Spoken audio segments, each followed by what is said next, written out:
முருங்கை மரம் பற்றி யாருமே சொல்லாத சில தகவல்களை இந்த பதிவில் பார்க்கலாம். முருங்கை மரத்தோட எல்லா பாகங்களுமே மருத்துவ குணம் கொண்டது. முருங்கை மரத்தில் கர்ப்பிணி பெண்களுக்கு தேவையான கால்சியம், அயன், வைட்டமின் அதிக அளவில் இருக்குது. கர்ப்பப்பையோட மந்த நிலையை போக்கி கர்ப்பத்தை துரிதப்படுத்தக்கூடிய சக்தி இந்த முருங்கை இலைக்கு இருக்குது. முருங்கைக்கீரையில் செய்யக்கூடிய பதார்த்தங்கள் தாய்ப்பால் சுரப்பதை அதிகப்படுத்தும். ஆஸ்துமா, மார்பு சளி இந்த மாதிரி சுவாச பிரச்சனைகள் இருக்கிறவங்களுக்கு முருங்கைக்கீரை சூப் ரொம்பவும் நல்லது. முருங்கை மரத்தோட நன்மைகளை பற்றி சொல்லிக்கிட்டே இருக்கலாம்.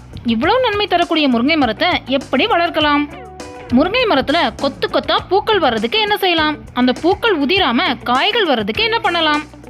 முருங்கை மரத்தில் இருக்கக்கூடிய பூச்சிகளை அழிக்கிறதுக்கு என்ன செய்யலாம் அப்படின்னு பல தகவல்களை இந்த பதிவில் பார்க்கலாம். வீடியோவை ஸ்கிப் பண்ணாம பாருங்க, எதையும் மிஸ் பண்ணிடாதீங்க.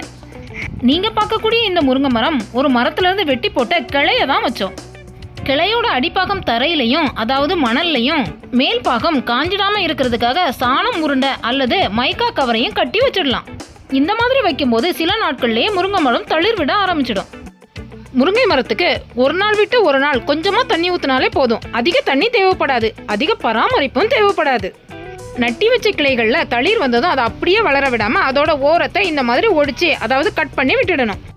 இந்த மாதிரி கட் பண்ணி விடுறதுனால கிளைக்கிளையா ரொம்பவும் உயரமா போகாம நம்மளோட கைகளால் எட்டி பறிக்கிற அளவுக்கு பக்கத்திலேயே இருக்கும். முருங்கை மரம் போல இல்லாம முருங்கை செடி போல இருக்கும். அந்த மாதிரி கட் பண்ணி விடாம இந்த மாதிரி கிளைகள் உயரமா வளரும் போது லேசா காத்து அடிச்சாலும் கிளைகள் ஒடிஞ்சு விழுந்துடும். காய்கள் பறிக்கிறதுக்கும் ரொம்பவும் கஷ்டமா இருக்கும். அதனால உயரமா வளரக்கூடிய கிளைகளை ஒடிச்சு விட்டீங்கன்னா கிளைகள் அதிகமாக வரும், அதுல பூக்களும் காய்களும் அதிகமாகவே இருக்கும்.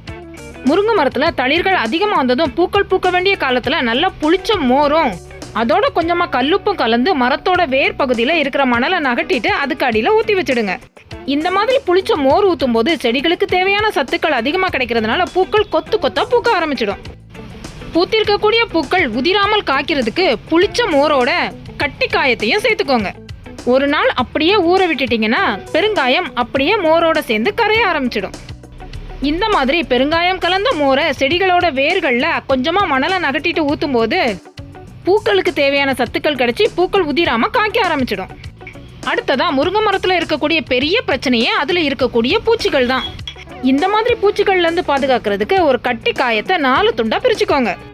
அதை முருங்கை மரத்தோட வேர் பகுதியில 4 பக்கமும் வச்சிடுங்க. இந்த மாதிரி வைக்கும் போது நம்ம தண்ணி ஊற்றும் போது அந்த காயம் கரைஞ்சி வேரால உறிஞ்சப்பட்டு முருங்கை மரத்துல இயற்கையாவே பெருங்காயத்தோட வாசனை வர்றதுனால பூச்சிகள் முட்டையிடுறது தவிர்க்கப்படுது.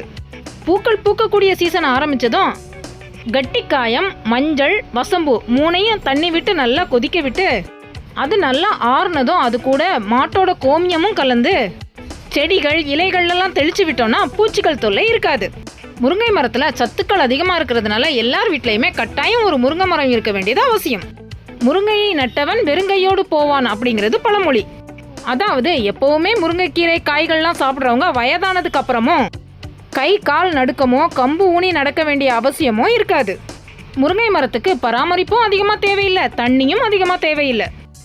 இந்த பதிவு உங்களுக்கு பயனுள்ளதாக இருக்கும்னு நம்புகிறோம். தொடர்ந்து பார்க்குறதுக்கு லைக் பண்ணுங்கள், ஷேர் பண்ணுங்கள், கமெண்ட் பண்ணுங்கள். எங்கள் சேனலை ஃபஸ்ட் டைம் பார்க்குறவங்க மறக்காமல் சப்ஸ்கிரைப் பண்ணுங்கள். நன்றி.